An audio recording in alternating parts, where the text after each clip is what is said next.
Um, Professor Vardoulakis is a specialist on philosophies of Epicurus and Spinoza, and in his research, he examines multiple and complex relations that reside between philosophy and politics by thematizing agonism as a central notion that drives his work. Some of his books are Freedom from the Free Will on Kafka's Laughter, 2016, Stasis Before the State, 9 Theses on Agonistic Democracy, 2018, Spinoza the Epicurean, Authority and Utility in Materialism, 2020, The Ruse of Techne, Heidegger's Magical Materialism, 2024, and the forthcoming one, to which I'm very much looking forward to, The Agonistic Condition, 2025. Last but not the least, Dimitris is a co-editor of the book series Incitements in the Edinburgh University Press and the new journal, and also in the new journal of Philosophy, Politics and Critique, also in EUP. As he announced, the title and the topic of his today's lecture have changed. You can see them here, and with no further ado, I give you the floor. Dimitris, thank you for being with us today. Thank you, Andreas and Tamara and the Institute for Philosophy and Social Theory for hosting me. It's a really great privilege to be here in Belgrade. It's my first time in Serbia, and I'm very thrilled to be here. I feel I'm finding a lot of kindred spirits here, so I'm very pleased. I won't lie to you. I didn't announce this title to you intentionally because I thought, who's gonna come to listen to a paper called Deconstruction and Stoicism? I mean, who wants to hear that? It's preposterous. Who would believe that deconstruction is Stoic? I mean, it's just a ridiculous idea. And yet, okay. Nonetheless, I'm joking, of course, but as any joke, there is a kind of kernel of truth there. And the kernel of truth is the following. Very big part of what I'm going to present to you here has to do with some kind of repression that is going on in continental philosophy in general. Here, deconstruction is just a target that kind of refers to continental philosophy in general. There's some kind of repression that will be at the very heart, at the very core of my presentation, and you'll see what I mean in due course. But so when someone says, I don't want to hear about this idea is preposterous, that would be a kind of sign, a symptom of that repression. So that's why I started with that sort of little lie that, I repressed the title, the real title. So let me kind of explain the sort of key ideas that organize this particular presentation, but also a body of work which basically is written up in a tetralogy. These are the four books. The Spinoza book has been published. The Heidegger is about to come out, and the other two are forthcoming. So let me give you a kind of general overview about these four books that will explain the title, because the title Deconstruction and Stoicism is very cryptic. So, but if you understand the sort of movement of thought in these four books, it will become, hopefully, less cryptic. So I started from a real dissatisfaction with a very typical move in continental philosophy, at least since Heidegger. It is thematized in Heidegger, and then it is repeated over and over again in continental philosophy. And in particular, this move I'm about to describe influences or determines the way that the history of philosophy is understood from a continental philosophical perspective.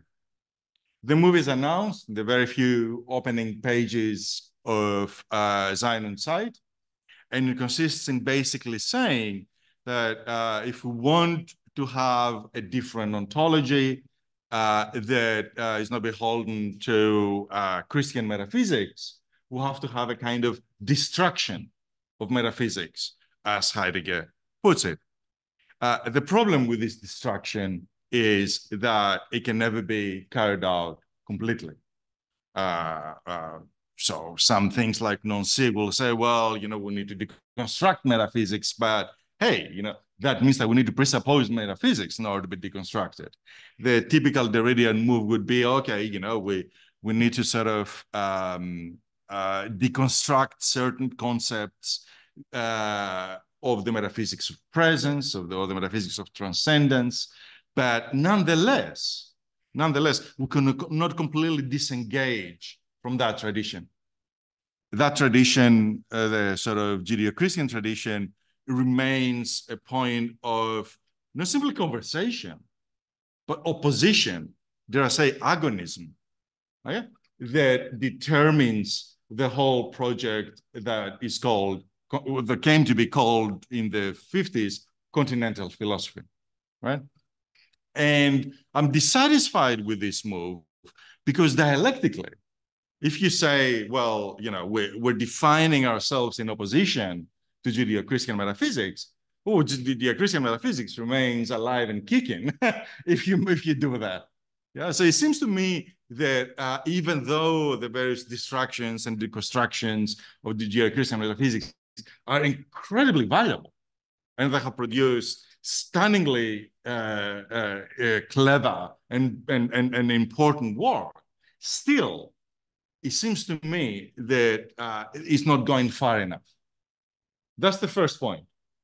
That was the initial point of departure. And then I sort of started kind of going back to the beginning of continental philosophy and trying to find a way to reorganize the pieces and see whether we can avoid this move that kind of holds us captive to metaphysics in the very gesture that we're distracting or deconstructing metaphysics. And going back to the very basics, it seems to me that we'll have to start with ontology, the question of being, the question of what is it that exists. And immediately when we pose that question, we'll have to make a choice. Either being is what exists immanently, and there is a second or separate kind of being that is transcendent, and that is Judeo-Christian metaphysics, or, to put it in Heideggerian language, being is one and unified. There is nothing outside being. There is no transcendence. That is the first choice that you have to make. You can't reconcile the two, you can oppose them and whatever, but you can't reconcile the two. And at that point, I was like, okay, what happens if we bracket out metaphysics? If we bracket out any kind of conception of being as mere presence or transcendence, and say, what kind of philosophy, what kind of ontology will result from that? And the problem that arises when we do that is that we arrive at a definition of being that basically says, being simply is. There is not much more to say. Ontology, if you get rid of transcendence, becomes actually a very simple matter. Being is, and there isn't very much more to say. And in order to sort of nuance that, because we've got to have a job and a career, if we exhaust all our teaching in being is, we're not going to have a seminar to go into in the second week. We need to complicate that a little bit more. It seems to me that, especially for a Greek philosophy, think of here Hadod's book about philosophy as a way of living, and many other publications. Hadod is probably the most significant figure in that reading of ancient Greek thought. But it seems to me that when Greeks talk about being, the real question is not what being is, but how being, how existence is connected to how we act, to ethics and politics. Without the question of ethics and politics, there is no ancient Greek philosophy. If Greek philosophy is a way of being, as Hadot puts it, the key is not the question of being, but the question of acting. And immediately, if we start from the perspective of there's only one and unified being, what I like to call it, what I call in my work for various reasons I'm not going to go into now, what I call monism, and I'll be using that word as a shortcut. Okay, so if we start from the monist perspective that being is, right, there is a very significant difficulty or hurdle about how we go to the question of acting. Let me put it in the following terms. If being simply is, and that means there's nothing outside being, whether I'm walking down the beach to invoke Camus' Stranger, whether I'm walking down the beach and I enjoy the sunset and have a glass of champagne and have a merry good time, or whether I'm walking down the beach and stab an Arab, makes no difference. Why? Because both of these actions are merely modifications of the same being. If being is, then how can you say that certain actions are good and certain actions are bad? That's the moment that existentialism defines as an existential kind of dread. And I became really interested in how this problem, if you start with monism, how this problem of starting with monism, how do you go to action without making action just merely trivial, right? Third point. So that was the second point. The connection between ontology and ethics politics. So the question between being and acting. Third point.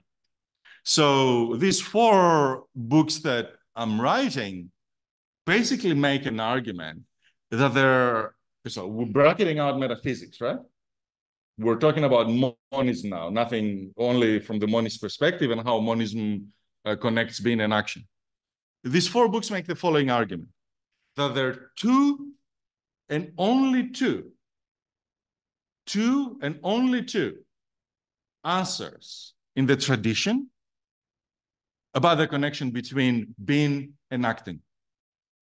2 and only 2. I'm not referring here to the content of the answers. I'm referring to the structure of the conception of how being and acting are connected. These 2 and only 2 answers are the Epicurean and the Stoic. And the difference consists in the following. The Epicureans will say that acting always requires some form of calculation, as Aristotle puts it at the very beginning of the Nicomachean Ethics. The good is the end of our actions, which implies that every time that we act, whether we're conscious or unconscious about it, there is an element of calculation that underlies our actions. And another way of putting the same point is to say that virtue, because virtue is the term that shows how we achieve the ends of our actions in ancient thought. According to the Epicurean tradition, virtue is discernible in its effects. Virtue is discernible in its effects. That's one way of putting it. And if you look at the ancient Greek tradition, that the virtue that is conceived as being discernible in its effects has a very specific name. It's phronesis. And that's why the Epicurean answer fits within the phronetic tradition, the tradition of phronesis. And the Epicurean school is simply the culmination of that tradition. The second answer that we'll find in the history of thought about how being and acting are connected, having bracketed out metaphysics, is in a sense turning upside down the frenetic tradition. We find this answer articulated for the first time in Stoicism. And the answer consists in saying that virtue precedes its effects and regulates, provides the technology that makes the effects possible. There is something in being itself, in the mystery of being, in the way that we cannot fully grasp being, that precedes any action and determines that action. So for the frenetic tradition, being is discernible in its effects. For the Stoic tradition, virtue is discernible in its effects. For the Stoic tradition, virtue precedes its effects. Now, if we take this structure, and that's a really important point, I'm talking about the structure, about being and acting are connected. If we take this structure and we look at continental philosophy, hence the title of my book, Deconstruction of Stoicism, we see that the Stoic structure to the answer about the connection between being and acting is precisely the structure about the connection between being and acting in continental philosophy. Let me provide a few quick examples. The mystery of being in early Heidegger is that which precedes acting and determines whether that acting is authentic or inauthentic, to put it in the vocabulary of being and time. Or if we go to sort of French thought, the sort of notion of the event as something which comes out of nothing, without any calculation, without any premeditation, and which nonetheless determines our acting in the world, is precisely the same structure as the Stoic structure about the relation between being and acting. Or this obsession with the impossible in French thought. Various versions of the impossible. But what is the impossible? The impossible is that which precedes any action in order to make acting possible. In more Derridian terms, late Derrida, the persistent invocation of the unconditioned, a thought which requires a technological apparatus like writing or whatever. I'll give some examples later,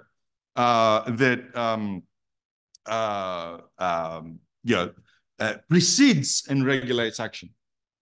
So deconstruction of Stoicism, in the sense that deconstruction and synecdochically continental philosophy in general, as repeating that gesture, that particular move that we find in Stoicism that basically says, you need to have something that cannot be thematized that precedes any kind of acting. So what I'll do in the lecture then, I'll talk a little bit about the question, the problem of difference and difference in action in ancient thought and the connection with monism. Then I'll present the two traditions, the Epicurean frenetic tradition and the Stoic tradition. We'll then turn to Heidegger and Derrida to present the continental philosophy and deconstructive kind of way in which this tradition is articulated. And I will conclude with some observations about why I think it is important to remember and use the frenetic kind of Epicurean tradition as opposed to the Stoic tradition. I'll kind of warn you, I'll be kind of very quick in these examples, but all these come from various parts of this tetralogy that I'm writing. So I'm happy to talk about each slide could be in one lecture. So please ask me questions. Okay, so being and difference. I did say at the very beginning a couple of things that might be contested. One is that I presuppose that Greek philosophy relies on a monist ontology. This is not just me. There's a whole literature on that point, even if the term ontology is not used. So Fairley, for instance, David Fairley, in the very influential book, at least in the English-speaking world, The Greek Cosmologist, makes the argument that no one in Greek philosophy contests the ontological principle that nothing comes out of nothing, mηδέν εκ του μηδενός, which is one of the main ways of describing monism. You know, if nothing comes out of nothing, then being is one. The opposite of that is metaphysics, which has to hold onto the ontological principle that there is creation ex nihilo, creation out of nothing. And the second point that I made about Greek thought earlier was that it somehow recognizes the problem about the connection between being and acting. And you can tell me, well, give me an example of that. There's no obvious, maybe there's no obvious example in Greek thought. And I would say that there is. The whole of Plato's Sophist is an example of that. If you remember the discourse of the Sophist, which is not one of the dialogues of Plato that have attracted a huge amount of commentary, but in my opinion, is a very, very significant dialogue. And let's not forget also that for Heidegger, who really is the father of continental philosophy, his lecture course on the Sophist was the last lecture course before writing Being and Time. And the motto from Being and Time comes from the Sophist, right? But the discourse of the Sophist basically is, how do we define the Sophist? And after a tortuous kind of series of distinctions that take up sort of 40% or so of the dialogue, they arrive at the common everyday definition of the Sophist, that the Sophist creates things that do not exist. They're phantasmata, they're illusions, they're delusional thoughts. And at that point, you know, they settled on that definition. They suddenly go, well, this definition is problematic because it supposes that the Sophist can create something out of nothing. But we're committed to the principle that μηδέν εκ του μηδενός. So our whole definition of the Sophist is wrong. And then there's a second movement to define the Sophist again, which actually consists in an attempt to define being. And this attempt culminates in the passage that I've copied here. Everything which possesses any power of any kind, either to produce a change in anything of any nature, to be affected, even in the least degree, by the slightest cause, though it might be only in one occasion, has real existence. For a Serap, a definition which defines being, there is nothing else but power, dynamis. You see here the point I'm making about the necessary connection between monism and ethics. We learn at the university, in first year university, when we're at Plato, that Socrates invented the ontological question, what is? I think that is completely wrong. Socrates invents the ontological question in terms, what are the effects of what is? What is the dynamics of being? Differently put, what is the connection between being and acting? And in the frenetic tradition, this kind of obsession with the question between being and acting is addressed in over and over again in many different ways, but invariably with reference to one of the four primary virtues, phronesis. So, for instance, Plato in the Laws, when he considers which is the primary virtue that concerns the political, he says that phronesis is the first and leader among the virtues that determine our world, and then our political action and ethical action, and then the other virtues come after it. But the way that this idea about the primacy of phronesis is cashed in a sort of positive political program in Plato takes a turn that is somewhat, how can I put it, dubious. because he makes the argument in the Republic and elsewhere. I mean, the Republic, this is the most sort of famous passage that I copied here, which basically says, well, you know, in order to have someone who is frenetic, and in order to have phronesis in the political, you need to have someone who leads the polis who is frenetic himself. And for that to be the case, it is the philosopher who needs to be the king or the leader, the person who makes the political decisions within the polis. Why? Because it's only the philosopher who can synthesize all different forms of knowledge, because he philis Sophia, he's a lover of wisdom.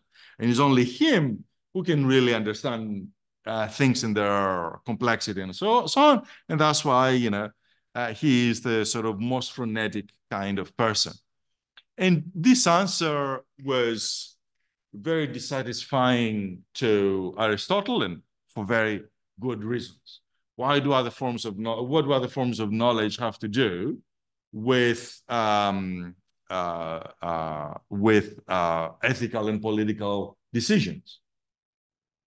Can we have, I mean, that's the sort of major, in a sense, contribution that Aristotle makes in the history of thought. Can we have a typology of different forms of knowledge and say, well, you know, there's kind of theoretical knowledge that kind of explains to us, you know, the laws of nature or whatever, and then there's practical forms of knowledge that tell us how acting is conducted and so on and so forth. Okay? So from that point of view, Aristotle defines the good as the ends of action in the Nicomachean Ethics. And the key chapter in the Nicomachean Ethics is Book 6, where he makes the argument that there are two and only two. And that's an important point for what I'm going to say about both Stoicism and continental philosophy and deconstruction. There's two and only two intellectual virtues, that is, two and only two practical forms of knowledge that concern the ends of action. Okay? And he says one of them is techne, but techne is not really ethical action. We calculate technically in order to produce things like a pencil. Okay? But the pencil itself is independent of the producer, has a life of its own, is something measurable with a certain accuracy. We can weigh it, we can measure whether it works when it writes or doesn't write, and so on and so forth. But these are not ethical concerns. Yeah. The end of techne, the production of the pencil, is not in itself ethical or political. It is the second form of intellectual virtue, phronesis, that, according to Book 6, is ethical and is the ethical and political virtue. So what is phronesis? Aristotle defines phronesis at the beginning of Book 6 as comprising of the harmonious coexistence, if you want, of three elements. One is a kind of a recognition and evaluation of the material circumstance that we find ourselves in. The second is the themotic element, like our emotional investment or disposition within that material reality. And the third is the sort of instrumental calculation that we make as to the kind of actions that we'll pursue within these given circumstances and given our emotional disposition. This makes the upshot of that is this makes phronesis kind of incalculable in a certain sense, because the material circumstances, how can we calculate them? How can we recognize them with any certainty? What you regard as the material circumstances here will be different from what I regard as the material circumstances. Also, your emotional disposition will be different than mine. So, you know, the criteria for the truth of phronesis make it fallible, make it something performative, if you want.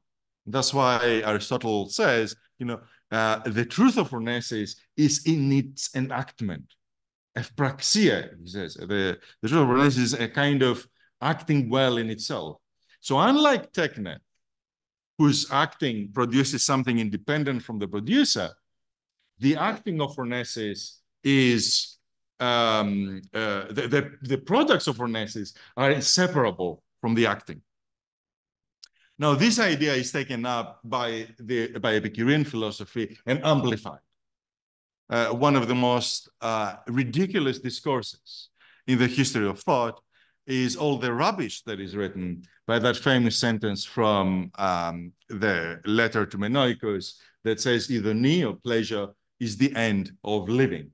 Under the influence of patristic thought, this is taken to be, and also in the attacks by the Stoics, to be fair here, to the Christians, this is taken to be as pure, unadulterated hedonism.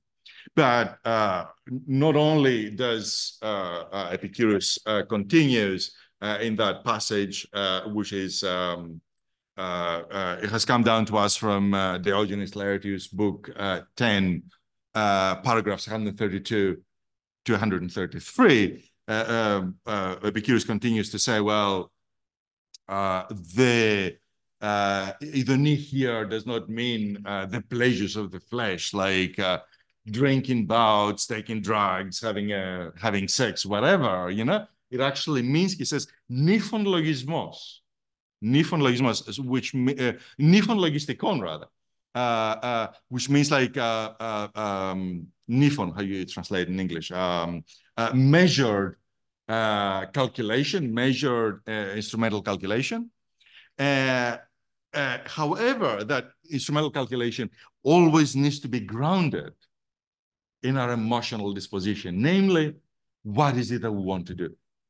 Idonie points to the fact that us acting human beings, we need to choose the end of our actions, which is the reason why Epicurus, after he says that he has that reference to nifon logismos, he says phronesis is the primary form of knowledge and the most important virtue of all, and it is higher than Sophia, as you know, as a jibe against Aristotle. And for these reasons that I describe the Epicurean notion of phronesis as a queer avant-la lettre, because within the Epicurean framework, phronesis becomes a performative form of knowledge and virtue. It is something that is completely situated. There is no external criteria. There is no imposition of certain forms of pleasure or certain kind of themotic kind of dispositions. It is something that is context dependent, something that arises through its enacting. So, and that means, so that queering kind of phronesis means that the virtue, if it arises through its enacting, virtue is only discernible. We can see whether someone is virtuous by seeing what they've done. Virtue is only discernible in its effects. That kind of phrase that I use to describe the phronetic tradition is a kind of queer way of understanding phronesis, if you want. Now, this turns upside down with the Stoic tradition. I like to describe Stoicism as based on three moves, three principles, if you want, three characteristic moves that connect the ontological, the ethical, and the technical. The first is a kind of skeptical move, as you know. Zeno, the founder of the Stoa, was educated by Crates, or Crates, however you pronounce it in English, who was a cynic philosopher. And the key characteristic of cynic philosophy is to say material reality. Remember the first principle of the truth of phronesis. Material is something that we can never thematize, we can never know with any certainty. Right? So it starts with the impossibility of having any kind of grasp on material reality. And then he proceeds to say that means that the virtue that we aspire to precedes any action. It's not in the enactment itself, it precedes any acting. But this does not mean that we have no calculation. In matter of fact, no sooner have we realized that we're virtuous than we need to apply certain techniques, certain technique, to make that virtue that we aspire to happen in reality. The most clear example of this point, of the function, of the relation between 2 and 3, is that I'm aware of. I mean, these ideas you can find everywhere in Stoicism, right? That virtue precedes its effects and that you have some kind of technology to implement that. But the most clear example and detailed example of that is Book 4 of Seneca's On Benefits. Not least because this is the book that has the most kind of sustained opposition between the Stoic position and the Epicurean position. And this is just an arbitrary passage. I urge you to read Book 4 of On Benefits within the framework that I'm describing. But basically it says, well, a benefit is something that we choose for its own sake. Virtue precedes its enactment. But this doesn't mean that we apply virtue arbitrarily. If we want to benefit someone, we should make sure that we give him that benefit when it suits that someone. And then we should also consider if it will suit them at all, you know? So there is a technology about how we implement that idea that virtue precedes its effects. I forgot to introduce a terminology that is really important for these 4 books that I've written. This move that virtue precedes its effects, the concept I've constructed to refer to that, I call it the ineffectual, okay? The sort of ethical move that links ontology and acting within ethics, within Stoicism, because it proceeds from a sphere that is independent of its effects. That's why I call it the ineffectual. Now, if we look at Heidegger, this very same idea of the ineffectual, I mean, that's my book that is coming out next month, The Ruse of Technique, kind of offers numerous examples and actually goes to the first example of where Heidegger conceives this thought for the first time. Heidegger very much reproduces this structure of the 3 moves that we find in Stoicism in completely different terms. And the content is different, but the structure about how being and acting are connected is the very structure that we find in Stoic thought. It starts with a certain skepticism about being in its material reality. In fact, according to him, if we think of being in its material reality, we'll lapse into metaphysics, we'll lapse into the metaphysics of presence and the metaphysics of transcendence, ontotheology, as he calls it a little bit later.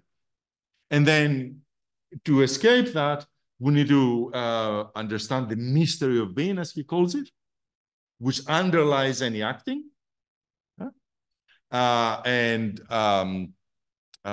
makes authenticity possible. But at the same time, we cannot do without technique, without the technological. If we let the technological dominate us, we're doomed. But as he puts it in the question concerning technology, the technological needs to be connected to the Greek notion of techneas, poetry, blah, blah, blah, which gives us some insights to number 2, the ineffectual, the mystery of being, and so on. So very much the same structure that we find in Stoicism, but with one important difference. And that goes back to the first point that I made. And the difference consists in this. Number 1 does not start from a cynical perspective as it did in Stoicism.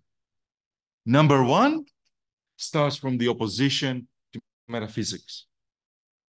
So what lacks in Stoicism, namely an engagement with transcendence, becomes, and the metaphysics of presence, Judeo-Christian metaphysics, becomes the starting point for Heidegger, for his definition of being, that also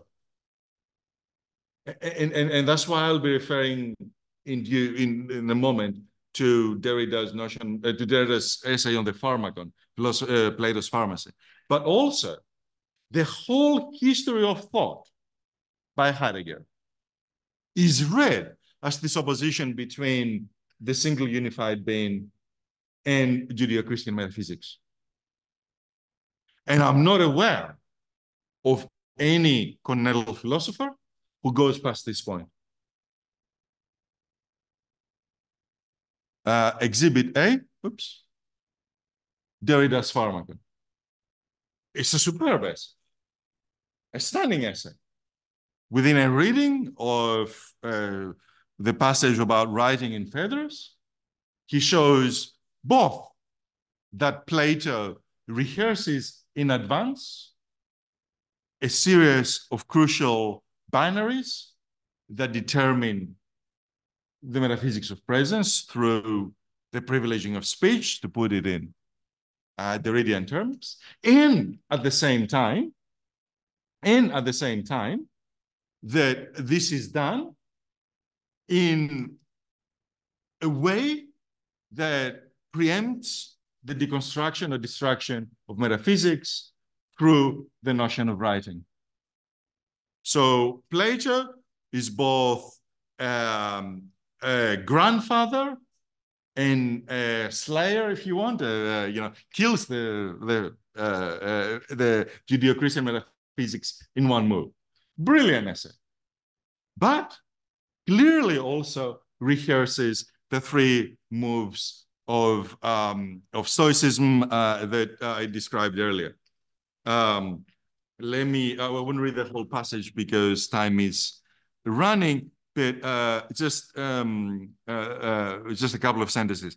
The pharmacon is the movement, the locus, and the play, the production of difference. Within being, we have difference through the pharmacon. Why? It is the difference of difference. It is the notion of difference that precedes any difference in the real world. And a bit further down, already inhabited by difference, this reserve, even though it precedes the opposition between different effects. So difference in Derrida is the equivalent of virtue in Stoicism. It's that openness that precedes any real effects. And how is difference articulated? Difference as preceding its effects. That's the notion of the ineffectual, as I call it. And how is difference discernible? Through the technology that in the pharmacon essay he calls writing. And if you look at Derrida, that technological element is paramount. Let me pause here and offer one insight that I alluded to when I was talking about the title of my presentation, and which is very central to that project of the 4 books. What happens, in effect, with the invention of the ineffectual in Stoicism? Remember, the key move from Plato to Aristotle is the Aristotelian recognition that we have to separate different forms of knowledge, different forms of and different forms of virtue, if we were to locate the correct form of knowledge that connects being and acting, namely phronesis. With the Stoic move that says virtue precedes its effects. And then you need to have a kind of technology that implements virtue. What is it that disappears? Phronesis. The Stoic framework no longer needs phronesis. It only needs techne. The two terms is the ineffectual and techne as that which implements the ineffectual. You no longer need phronesis. When the first passage that Heidegger clearly articulates that series of Stoic moves that I was describing. It is actually his reading of book 6 of the Nicomachean Ethics on phronesis. And it's completely symptomatic. It's extraordinary. If you can read Greek and German at the same time, or Greek and English translation, every time that there is a discussion of phronesis as instrumental, as striving for the good in general, that conjunction between, material reality, emotional disposition, and calculation, Heidegger, every time, he mistranslates it. He cannot see phronesis for what it is.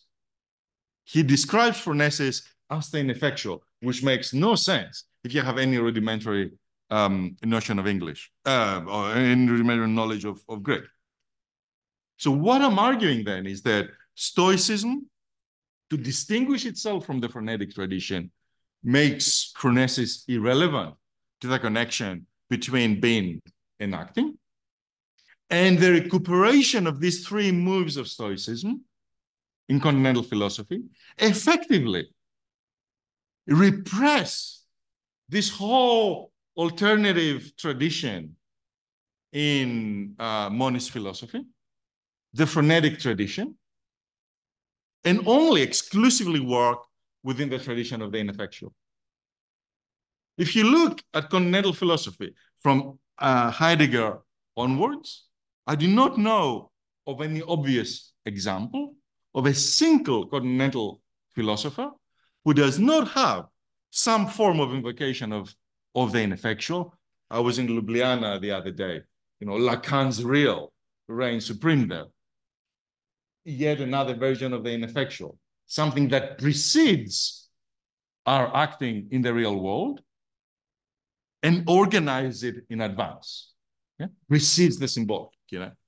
I'm not aware of a single continental philosopher after Heidegger who does not have some kind of invocation of the ineffectual, as a result of which the phronetic tradition is forgotten, as a result of which the history of thought in continental philosophy has to be read as this opposition between the ineffectual and the Judeo-Christian metaphysics of presence. And you'll say, what is the problem with that? Why is it not good enough, which is the words that I used earlier when I was describing this opposition between the Stoic version of monism and the opposition of the metaphysics of presence, continental philosophy. Right? Why is it not good enough? And here, if my friend will help me to play a video, let me kind of preface it a little bit. This is Milton Friedman, father figure, one of the father figures of neoliberalism, trying to summarize in 2 minutes the essence of neoliberalism. Okay, so if we play the video and I'll talk about it afterwards. Thank you. The basic principles underlying the free market, as Adam Smith taught them to his students in this university, are really very simple. Look at this lead pencil. There's not a single person in the world who could make this pencil. Remarkable statement? Not at all. The wood from which it's made, for all I know, comes from a tree that was cut down in the state of Washington. To cut down that tree, it took a saw. To make the saw, it took steel. To make the steel, it took iron ore. This black center, we call it lead, but it's really graphite, compressed graphite. I'm not sure where it comes from, but I think it comes from some mines in South America. This red top up here, the eraser, bit of rubber, probably comes from Malaya, where the rubber tree isn't even native. It was imported from South America by some businessmen with the help of the British government. This brass ferrule, I haven't the slightest idea where it came from, or the yellow paint, or the paint that made the black lines, or the glue that holds it together. Literally thousands of people cooperated to make this pencil. People who don't speak the same language, who practice different religions, who might hate one another if they ever met. When you go down to the store and buy this pencil, you are in effect trading a few minutes of your time for a few seconds of the time of all those thousands of people. What brought them together and induced them to cooperate to make this pencil? There was no commissar sending out orders from some central office. It was the magic of the price system, the impersonal operation of prices that brought them together and got them to cooperate to make this pencil so that you could have it for a trifling sum. That is why the operation of the free market is so essential, not only to promote productive efficiency, but even more to foster harmony and peace among the peoples of the world. Extraordinary. The invisible hand of the market. The invisible hand of the market is not there to give profit to the individuals and companies who benefit from free trade. The invisible hand of the market is there to foster harmony and peace amongst the people of the world. If that thought hadn't been so influential, it would have been laughable, of course. But I'm not here to criticize Friedman. I just want to point out that the structure of thought that we find in this very succinct, very graphic, very symbolic defense of neoliberalism is precisely the structure of thought about the connection between being and acting that we find in Stoicism. The invisible hand of the market, the ineffectual, that requires a technological apparatus described in terms of techne, the whole thing about the production of the pencil, in order to be implemented. Is the pencil really that much different from Derrida's writing? But the key point here is, what is it missing? He says, the rubber is probably imported from somewhere from South America, even though it wasn't native. It was brought there by businessmen supported by the British Empire. The frenetic element is completely absent. What is the good of this establishment of rubber trees that produce rubber with the support of the British Empire for the people working there, or for the mines where graphite is produced? There is absolutely nothing in Friedman about the frenetic element. Just like continental philosophy, you have the positing of something ineffectual, which produces enormous effects through technology. Okay. So it seems to me that there is something important to be recognized here, namely, if we want to have a critique of the world around us, maybe the route by Stoicism needs to be supplemented with a frenetic tradition. Anyway, I'll skip this slide. For the sake of time, let me go to the second example about the same point that I want to make. 2 minutes and I'm done. Let me offer a second example of why I think it's significant today to go past the Stoic tradition of understanding the connection between being and acting, which is prevalent in continental philosophy and to tap into the phronetic Epicurean tradition. I'll offer two examples. The first is from Derrida's arguably most engaged, most political text, which was the Boradori interview that he did about 4 weeks. He conducted it in New York City about 4 weeks after 9/11. What is the structure of that interview? He starts by asserting that 9/11 is an event that can never be thematized completely, can never be known completely, blah, blah, blah. But in order to interrogate it, he says, we need to see how this event cashes out the relation between the conditioned and the unconditioned. And ultimately, how does the event of 9/11 cash out the conditioned and the unconditioned? This is the point where Derrida takes a position. Right? And he says, ultimately, what it teaches us, because 9/11 was, in a sense, completely unpredictable, but in another sense, completely predictable because it was various forces of colonialism, domination, and so on and so forth that led the terrorists to conduct the acts that they conducted. So that operates at the level of the condition and the level of technology, like the planes crashing into the Twin Towers.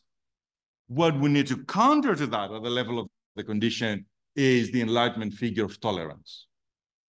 But this Enlightenment figure of tolerance is absolutely nothing, he says, without the notion of unconditional hospitality.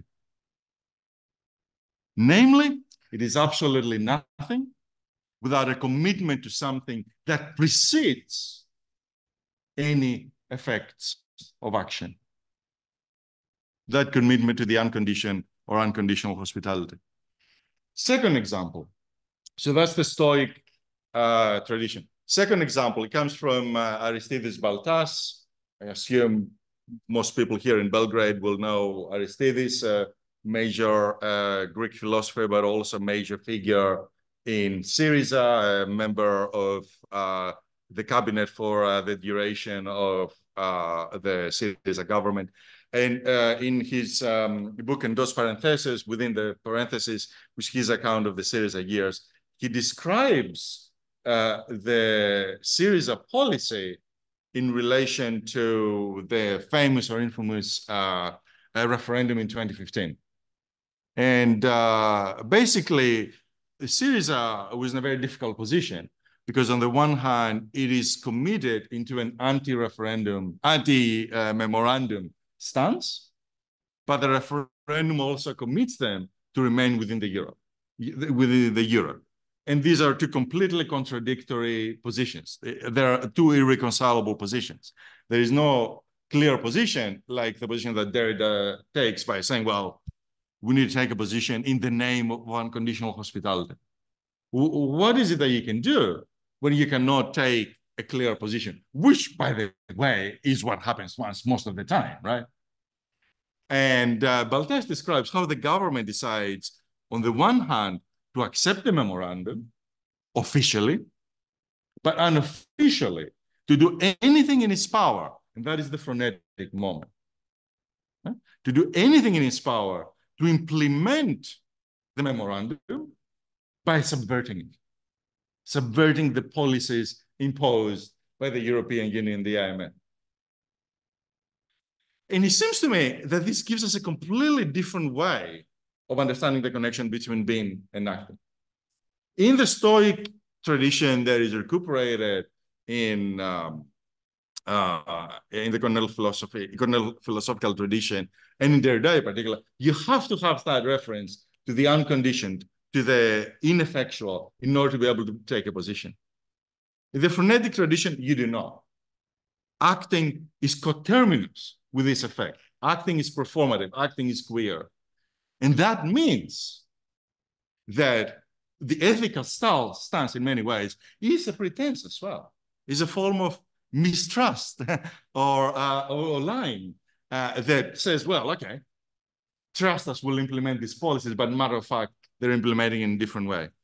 So I know I abused your hospitality, which is never unconditional, of course. And I've gone on a little bit over time. I apologize about that. But the key point I want to make is that it seems to me that despite its great force, its great insights, and its great value, the continental philosophical tradition is beholden to a move that structures the relation between being and acting that goes back to the Stoics.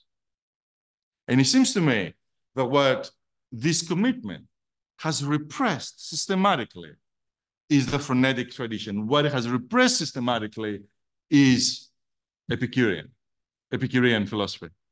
So maybe it'll be much more valuable today to go to the ancient kind of battle, the ancient contrast, the ancient agonism that characterized philosophy from the Hellenistic era onwards, Epicurean philosophy or Stoic philosophy. And that will be a much more significant form of agonism, to conceive agonism that way, as opposed to the way which has been conceived since Heidegger as, being versus ontology. That will be the sort of move that I will urge people to take. And that's the move, in a sense, I advocate in the 4 books that I highlighted earlier on. Thank you.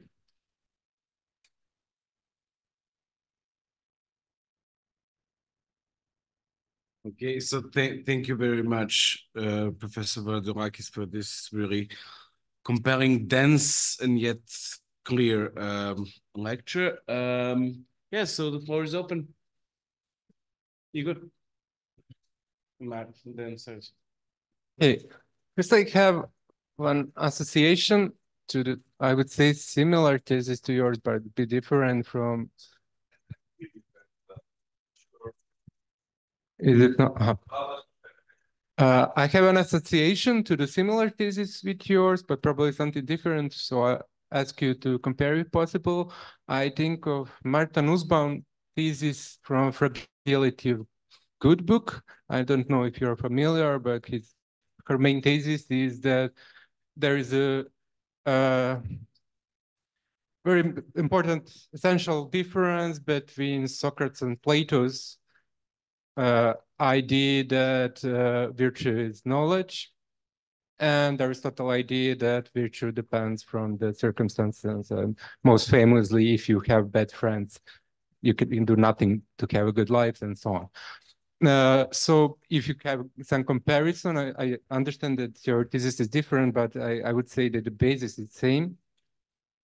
And I would like to hear more about the role of the concept of dynamics in your lecture, because it's obvious that it is crucial, but I'm not sure that you addressed it in a full. How important is this Aristotelian switching to the concept of dynamics?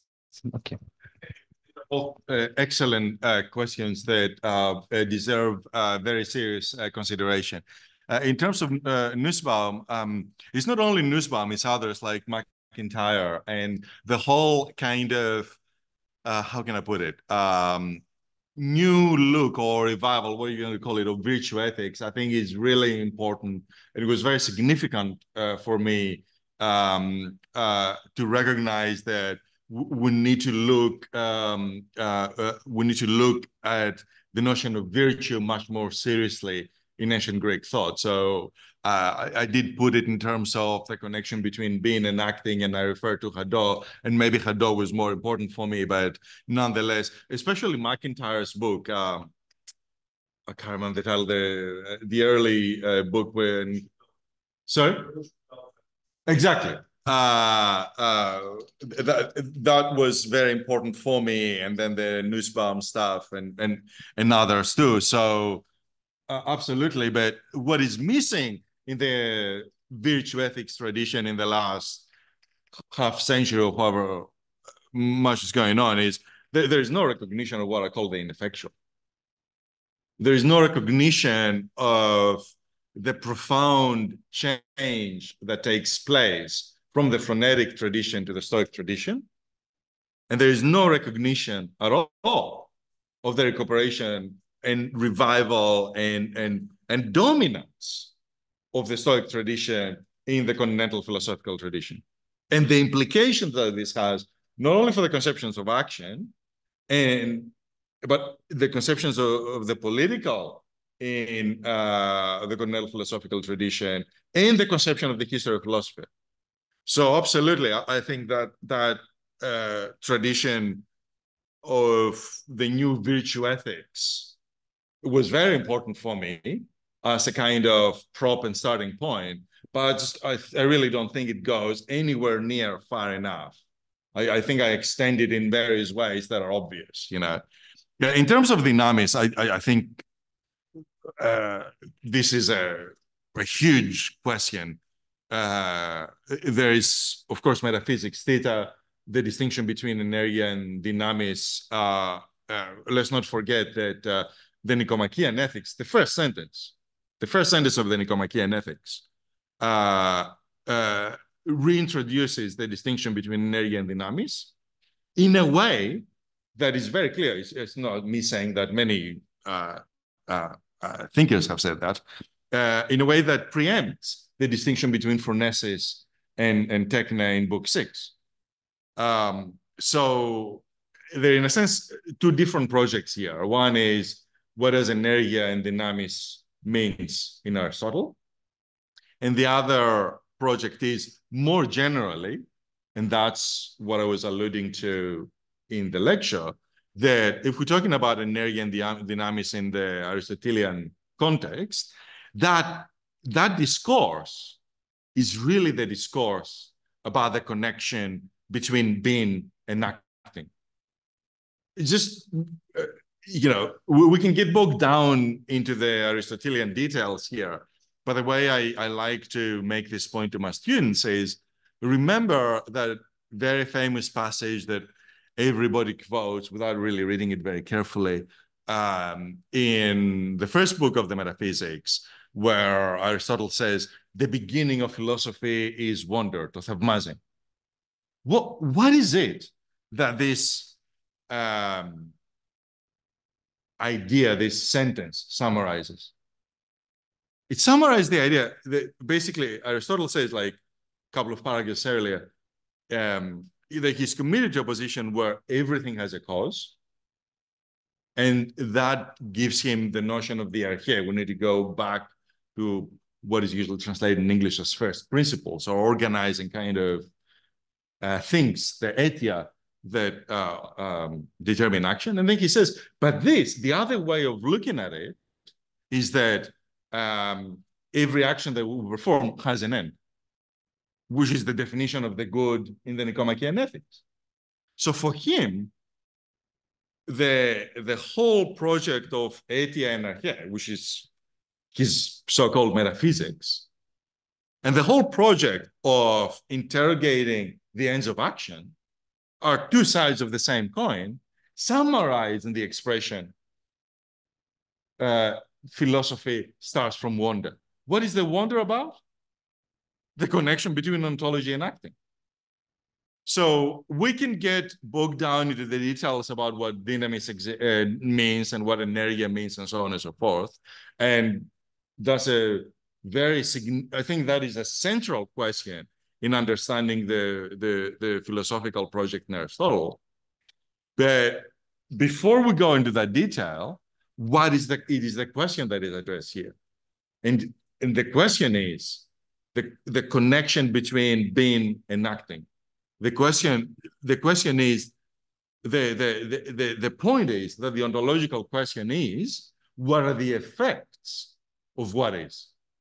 Not the question of what is. I don't know whether I answer your question, but I mean, I can say much more, but I think that's probably enough. Thank you for your lecture. So I was wondering, in which sense, for example, when we are talking about the phronesis, the forgotten phronesis, let's say, in the 20th century philosophy, so I couldn't help but to make some parallels with, for example, American pragmatism. So phronesis and American pragmatism, it kind of fits with what you are talking about. So, and what's interesting there is that what's the differentia specifica is that they're open towards, they read naturalism in a different manner. It starts from a different reading of naturalism. So it doesn't have this connection with metaphysics of presence, which is, I think, the original sin committed by Heidegger. I completely agree with you. I intentionally did not mention pragmatism. Pragmatism does not fit within the continental philosophical tradition. I mean, pragmatism nowadays is barely present in the philosophy departments. Pragmatism thrives in political theory departments in the US. That's where pragmatism is at, you know. I completely agree with what you say about pragmatism. That instrumental element is most certainly there in pragmatism, with two caveats. I don't think pragmatism really sees the queer element that I was describing, but even more significantly, pragmatism has an aversion to ontology and metaphysics. Okay, so pragmatism is because of that, dare I say, disavowal of ontology in pragmatism. Pragmatism does not see the problem with which I started, namely the necessary entailment of ethics when you start with a monist metaphysics. And that makes the conversation between continental philosophy and pragmatism very complicated, because they start with, to put in Aristotelian terms, from different archae, from different starting principles. But I absolutely agree that the phronetic tradition, to put it in different ways, I often get the question of, oh, well, how about the notion of phronesis in Gadamer? Yeah. I think there is nothing more Stoic than the notion of phronesis in Gadamer. The notion of phronesis Gadamer is stripped out of anything queer, of anything instrumental. It's like as if the guy hasn't read the Greek. It's extraordinary. I mean, Gadamer was present at Heidegger seminar when he read phronesis as the ineffectual, and I don't think he ever went past it. So in many ways, I think the pragmatists are much closer to the phronetic tradition than someone like Gadamer, who harps on about phronesis using that term. But there are the shortcomings of pragmatism, the way it was framed historically, that make it of limited value in the project that are outlined here.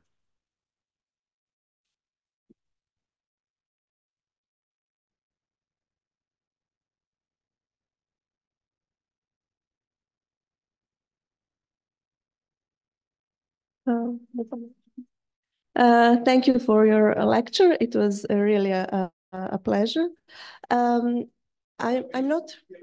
Has to say about yes, I will try now because if I understood you correctly, you said something like for the Epicureans that the acting always includes some form of calculation. Is it right? Yeah. And but you wouldn't agree that the Stoics take the exact same position when it comes to the political engagement? You would say that they do not take that as a stance, yeah? But when you read Seneca, for example, on leisure, we all know that Seneca left Rome and his political activism, and there is some form of calculation, and I see it everywhere in Stoicism. For example, he says something like, it's okay to withdraw from politics when the state is so corrupt, when the evil prevails in the state, or when the ruler is in state of damaged health, or when the ruler does not possess sufficient authority, etc. So it is some form of calculation. And just, I would like to, I think that they, when it comes to politics and political engagement, that their thoughts on that are pretty much the same, that there is no such big difference. So I would just like your thoughts on that. Thank you. I did not say that Stoicism has no calculation. The question is, where is the locus of calculation and what is the nature of calculation? Of course, if we look at Stoicism, especially Roman Stoicism, but even Marcus Aurelius, there's all this advice about how to act, and all this advice is calculative to the core, okay? There's no denying that. It'll be absurd to deny that. It'll be absurd to deny it equally in Derrida, for instance, that there is no calculation. Of course, there's calculation in Derrida. Like the Boradore interview, I mean, he offers calculations about how 9/11 was possible, and so on and so forth. I mean, it's written everywhere. Even someone like Kant, a Stoic par excellence. The categorical imperative can never be instantiated. Is no subject, as he puts it in more Kantian terms, to natural causality. And yet, we need to calculate, and the doctrine of right and perpetual peace, the way in which, the categorical imperative will be instantiated. So it's not about, calculation versus no calculation. The question is where calculation comes in and what is the nature of calculation. So in the Epicurean phronetic tradition, calculation is, how do I put it, coterminous. It happens along with the acting. So if we want to talk about virtue, and therefore if we want to talk about the connection between being and acting, calculation is inscribed in that. Okay? And that's the notion of phronesis. The three elements that comprise the definition of phronesis include το λογιστικόν, include the calculative. By contrast, the Stoic calculations are premised on the fact that virtue is good in itself. And therefore, virtue in itself is incalculable. We can say, for instance, that, I don't know, you want to instantiate a certain virtue, moderation. Yeah. We need to, we commit to moderation, but Roman politics is immoderate. How can we possibly be virtuous people that aspire to moderation and at the same time be part of, be engaging in moral politics? That'll be the structure of the argument that we find in Seneca. Now compare the structure of the argument about the inauthentic in Heidegger.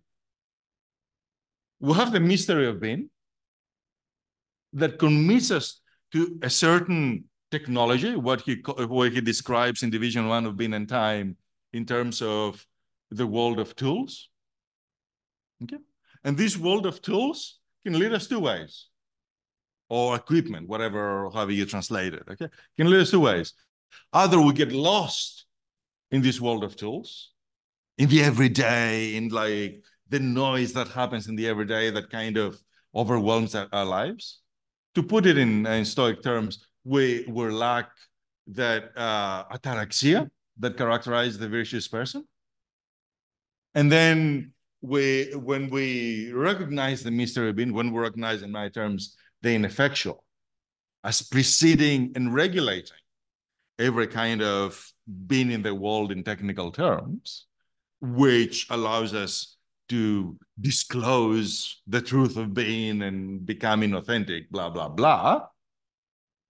That means, very much like Stoicism, we commit to a position that there is something incalculable, impossible, to put it in French philosophical terms, something impossible, something real with a capital R, which is more real than, the reality in which, I'm giving a lecture now, or I'm writing something on the paper, whatever. Something incalculable that nonetheless allows for any calculation in the everyday to take place and prevents us to be lost in a kind of unvirtuous way, to put it that way, in the everyday action. So the question is not whether it's calculation or no calculation. The question is whether calculation is inscribed from the very beginning in any form of acting within being, or whether a form of acting within being needs to presuppose something or posit something which is incalculable at the beginning. The former is the frenetic tradition culminating in Epicureanism. The second starts with Stoicism and culminates in the continental tradition. I don't know whether that makes sense. Yep. So just was Tamara, just, I mean, your answer to Tamara started something, you know, of trigger something, yeah. So the question is ineffectual calculation, does an ineffectual calculation has a blind spot towards modern understanding of freedom? So I think that if you have ineffectual calculation of common good, for example, you will have a blind spot towards ideology that you have in Milton Friedman, because he has something which is kind of imitates phronesis, optimization through interaction, emergent properties, etc. So, but they come after the fact. So the harmony comes, you know, that's the idea of the invisible hand. It's an emergent property. You strive to maximize your own profit, your own freedom, and then you have emergent collective good or collective interest, let's say. And I think that there is a problem if you have ineffectual this calculation that is pre-given. I mean, it's needed.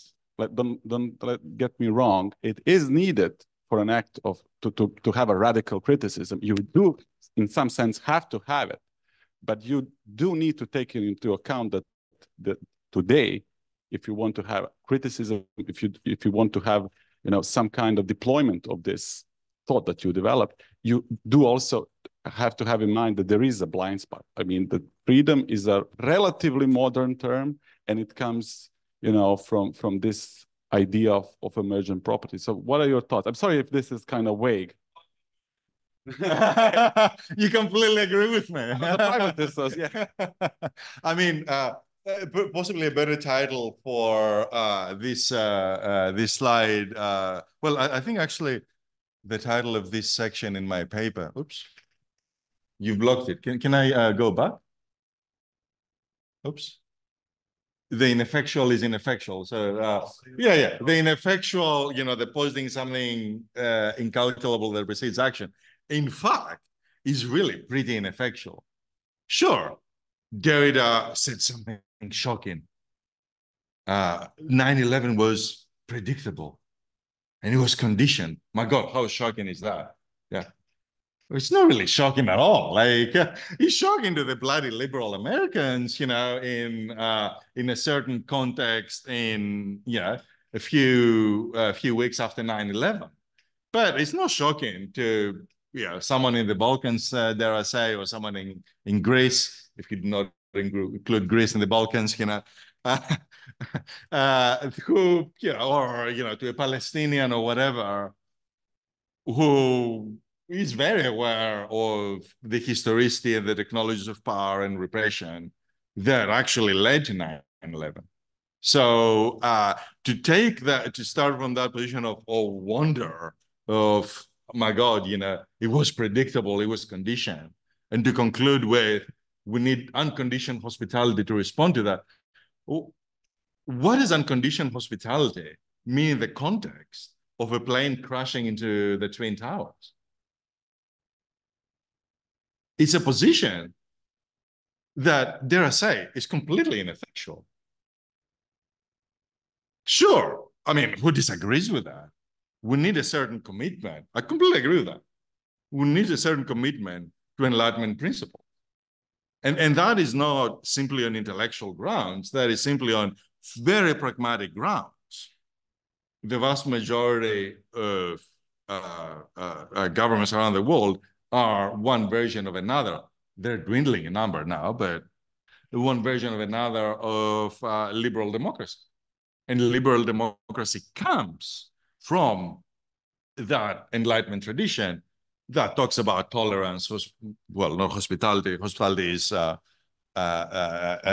Derrida's term, but, you know, the political regimes that we live in refer to that sort of thing.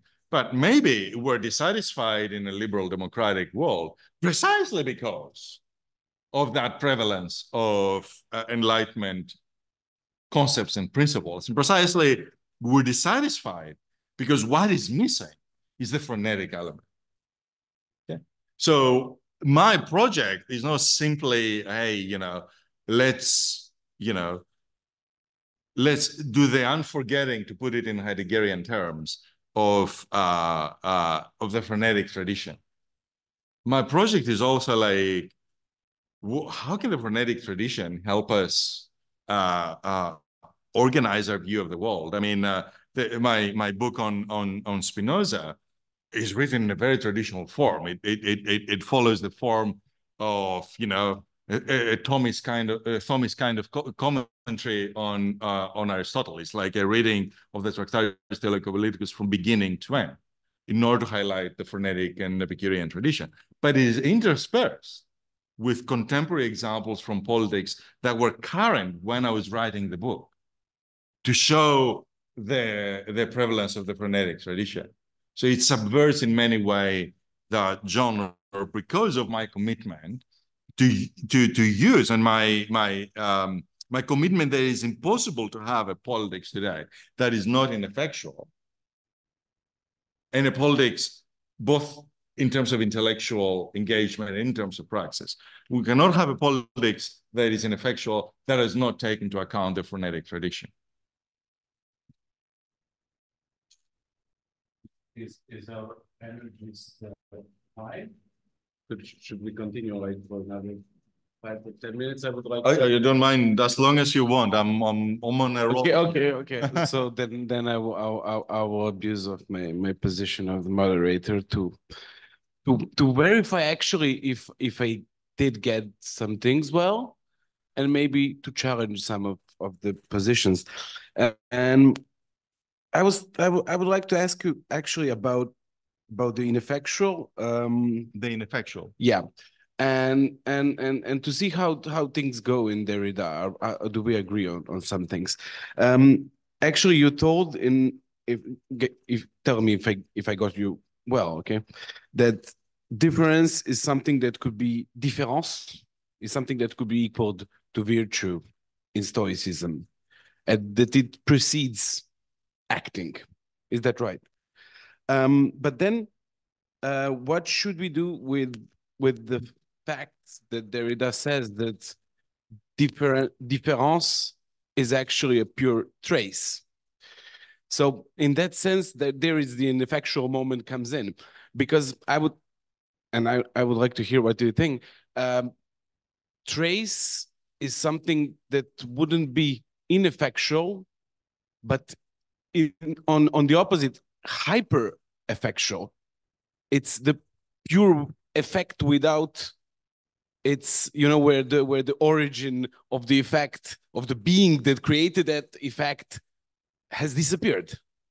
So trace, I cannot fit how it could be ineffectual, and différence, that is something that precedes being, that regulates being.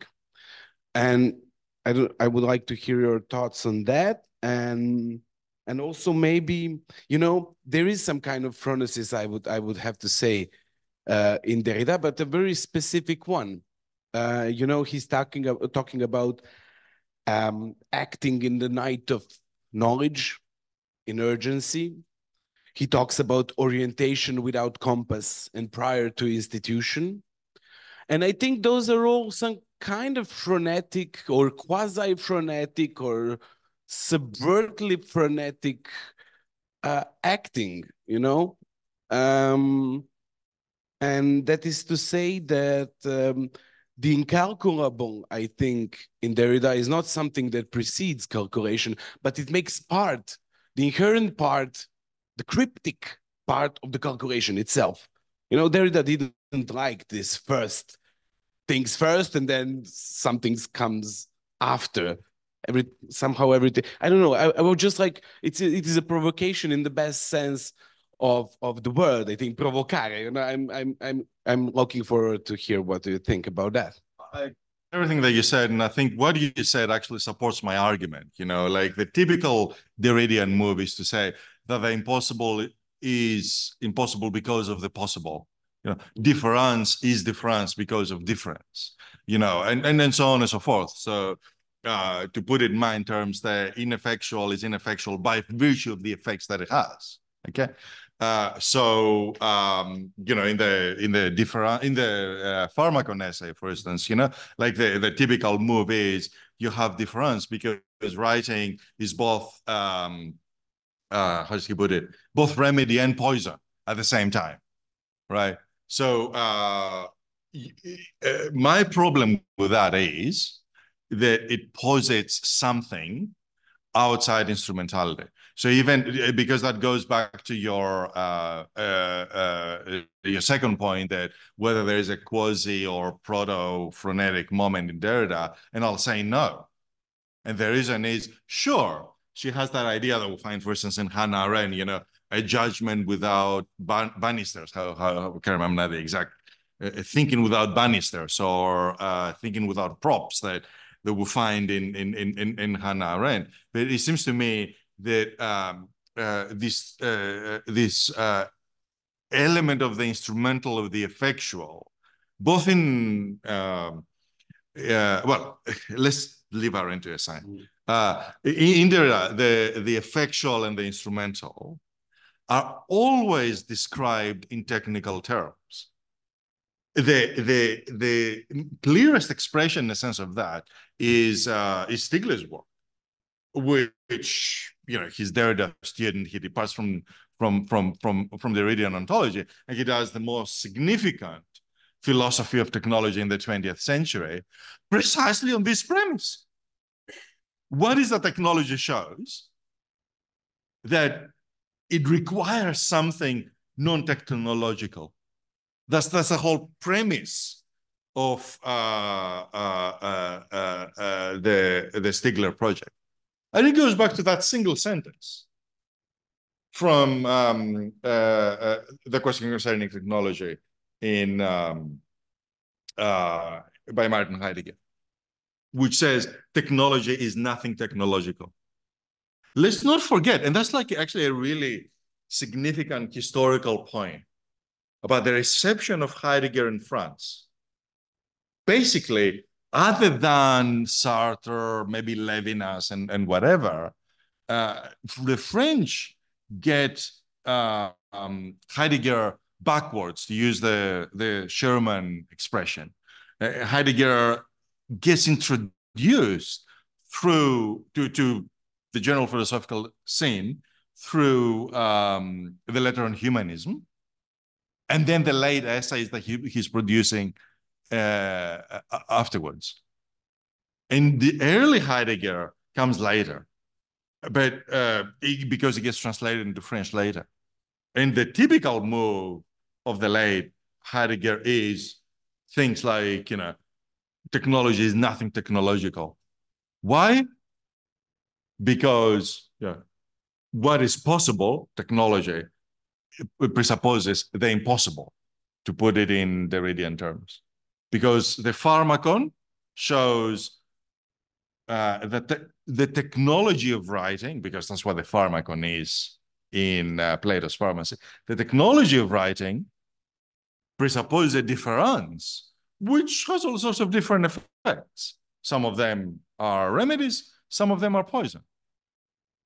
That doesn't presuppose difference. It enacts difference. Then that makes quite a significant difference, I would say, but maybe I'm wrong. Let me read you how he puts it in the difference essay. Already inhabited by difference, this reserve, even though it precedes the opposition between different effects, right? Yes. Even though it pre-exists difference as effects, does not have the punctual simplicity of a coincidentia oppositoria. It is not technological. It is not logical. It is not instrumental, because it precedes difference. And I mean, this is just one example. If you read Derrida carefully, this idea is repeated in many different. One side of this idea, in his late works kind of repeats it over and over again, is that discourse that he has about how his notion of the unconditioned is not the same as the Kantian transcendental.